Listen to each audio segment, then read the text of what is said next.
Bapak Ibu, beberapa kawan tanya sama saya, why chef so simple but so effective? Kenapa chef ini begitu sederhana tapi kok sangat efektif?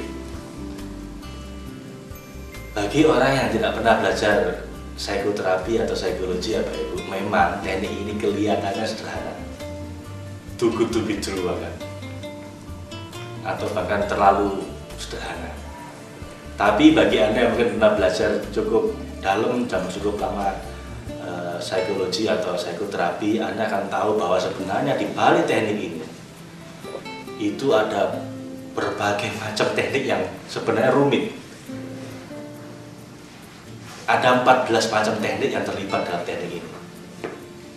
For your information. Teknik apa aja itu? Tentu saja Bapak Ibu, saya tidak akan jelaskan secara detail 14 macam teknik itu, karena nanti jadi terlalu lama. Kita perlu waktu kira-kira 1 semester untuk tiap teknik itu, untuk menguasai masing-masing dari 14 macam teknik itu. Jadi saya akan jelaskan secara singkat saja apa saja yang terlibat. Yang pertama adalah NLP atau Neuro Linguistic Programming. Nanti Anda akan belajar ketika Anda set up, itu adalah kita sedang melakukan anchoring. Ketika Anda sedang melakukan tune in, Anda sedang melakukan reframing. Dan ketika Anda tapping, Anda sedang melakukan breaking the pattern. 3 teknik penting dalam NLP. Yang kedua, teknik ini juga menggunakan teknik behavioral therapy, desensitization, terutama ketika kita sedang melakukan terapi untuk masalah fobia. Yang ketiga, kita juga menggunakan salah satu unsur dari psikoanalisa dari Sigmund Freud. Itu kita gunakan ketika Anda sedang melakukan finding the core issues, mencari akar masalah dari sebuah gangguan emosi. Yang keempat, dalam teknik ini juga ada unsur yang namanya sugesti afirmasi. Kebanyakan masalah yang kita hadapi saat ini itu karena sugesti negatif yang telah kita alami sejak kita masih anak-anak. Dan dengan teknik ini, itu kita balik menjadi sugesti yang positif, dan itu sangat powerful Bapak Ibu. Yang kelima, kita juga gunakan teknik relaksasi dalam teknik chef ini. Saat Anda sedang melakukan chef, Anda perlu khusyuk, Anda perlu ikhlas, perlu pasrah. Itu secara tidak langsung Anda juga melakukan relaksasi. Dan ada banyak penelitian yang mengatakan bahwa relaksasi itu sangat powerful untuk mengatasi berbagai macam masalah emosi. Yang keenam, kita juga gunakan yang namanya EMDR atau Eye Movement Desensitization Reprocessing. Nanti Anda akan belajar pada saat menggunakan teknik chef yang complete version. Anda akan melakukan yang namanya Eye Movement Desensitization Reprocessing, yaitu saat Anda melakukan naik gamut prosedur, diminta untuk merem, kemudian melotot, kemudian memutar bola mata, dan seterusnya. Mungkin nampak lucu Bapak Ibu, tapi kalau Anda belajar EMDR ini dengan hanya begitu saja, itu banyak masalah trauma, tidak bisa mengendalikan amarah atau sedih yang berlebihan bisa hilang dengan cepat, walaupun nampaknya lucu. Yang ketujuh, dalam chef ini juga melibatkan teknik yang namanya logoterapi dari Viktor Frankl. Logoterapi dari kata-kata logos, terapi. Logos itu artinya makna, terapi artinya apa? Terapi untuk menemukan makna hidup Anda. Nah, karena menurut Viktor Frankl bahwa orang yang menemukan makna hidupnya, dia akan bisa survive anyhow. If you know the why, you will survive anyhow, kata si Viktor Frankl. Dalam teknik ini juga melibatkan itu. Banyak orang yang menderita sakit, begitu dia menemukan makna dari penderitaannya, tiba-tiba sakitnya tidak terlalu menyakitkan lagi. Bahkan beberapa orang malah sembuh begitu dia telah bisa menikmati sakitnya. Nah, itu teknik yang namanya logoterapi. Teknik ke-8 yang mempengaruhi efektivitas chef ini adalah teknik visualisasi. Teknik ini kita gunakan terutama kalau Anda menggunakan teknik the movie teknik saat menceritakan sebuah trauma, kemudian juga kita gunakan saat deep safe.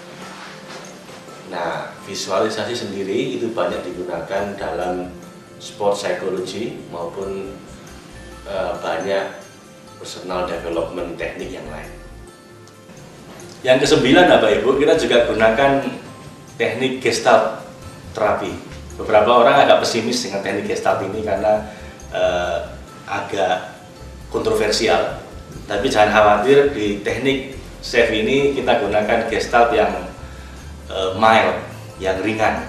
Anda tidak akan saya minta untuk melepaskan semua baju moral Anda, kemudian lepaskan semua ekspresi emosi Anda. Jangan pedulikan etika atau macam-macam seperti yang dilakukan oleh para gestalt terapis.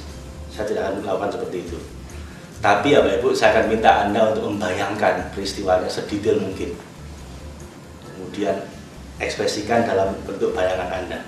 Nah, ini kita gunakan unsur kebaikan dari gestalt terapi, tapi kita hilangkan unsur negatifnya. Yang ke-10, kita juga gunakan teknik yang namanya provokatif terapi. Saya pelajari dari guru saya Steve Wells, di mana dalam provokatif terapi, ketika Anda dalam kondisi misalnya sedang rendah diri, Anda akan diprovokasi sehingga semakin rendah diri. Ketika Anda dalam kondisi marah, Anda akan diprovokasi oleh terapisnya untuk semakin marah. Nah, dalam teknik ini juga kita gunakan seperti itu.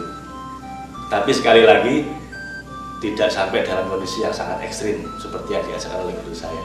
Saya akan ambil yang baiknya, kita hilangkan buruknya. Kami akan minta Anda nanti ketika Anda sedang dalam kondisi khawatir, kami akan meminta Anda untuk merasakan kekhawatiran Anda sampai seburuk mungkin. Saya akan provokasi Anda supaya Anda menjadi sangat khawatir, tapi setelah itu kita akan membuat Anda rilis, melepaskan kekhawatirannya. Oke, itu provokatif terapi yang ke-10. Yang 11, yang nomor 11, kita juga gunakan yang namanya Sedona Method. Sedona Method ini diciptakan oleh seorang tokoh yang namanya Lester Levinson, di mana dengan menerima dan mempasrahkan sakit kita bisa sembuh. Jadi just accept it and let it go. Itu bisa membuat Anda sembuh. Anda bisa lihat di website dia, sedona.com. Sangat powerful. Dan itu kita ambil juga dalam teknik ini. Nah, nomor 12, kita juga gunakan teknik hipnosis. Tapi self-hipnosis. Jadi Anda akan kami minta untuk menghipnoterapi diri Anda sendiri. Sekali lagi dengan cara yang tidak rumit, dengan cara yang sederhana. Bagaimana caranya? Nanti akan saya sampaikan pada sesi The How of SAFE. Bagaimana cara melakukan SAFE. Nanti Anda akan belajar itu. Yang ke-13, teknik ini juga menggunakan yang namanya energi terapi. Nah, tappingnya nanti mengetuk-ngetuk ringan beberapa titik akupunktur di tubuh Anda, itu adalah teknik yang namanya energi terapi. Banyak orang bilang, oh SAFE, oh saya ngerti SAFE Pak, itu kan SAFE yang apa namanya, mengetuk-ngetuk atau mentotok titik-titik tubuh kita. Saya bilang, oh iya benar Pak, tapi itu cuma 1/14. Ada 13 teknik lain yang kita gabungkan dalam SAFE ini. Ketuk-ketuk itu hanya satu di antara 14 teknik yang terlibat dalam SAFE. Dan yang terakhir Bapak Ibu, last but not least, kita gunakan doa, powerful prayer dalam teknik ini. Saya menyebutnya spiritual emotional freedom technique. Spiritualnya itu doa. Cuman jangan dibayangkan doa-doa yang ada jambi-jambinya, kemudian yang berkaitan dengan supernatural, enggak. Tapi doa universal. Apa? Doa keikhlasan dan kepasrahan. Dan kami percaya, dan juga beberapa riset membuktikan bahwa dengan doa, masalah Anda bisa diatasi dengan mudah.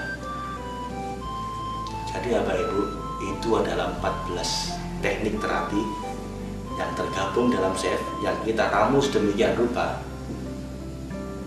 hingga menjadi sebuah teknik yang sederhana, mudah dipraktekkan, so simple but so powerful. Kabar gembiranya adalah Bapak Ibu, Anda tidak perlu menguasai atau belajar secara mendalam 14 macam teknik tadi. Karena kalau itu Anda pelajari semua, nanti tekniknya tidak 5 jam tapi 5 semester.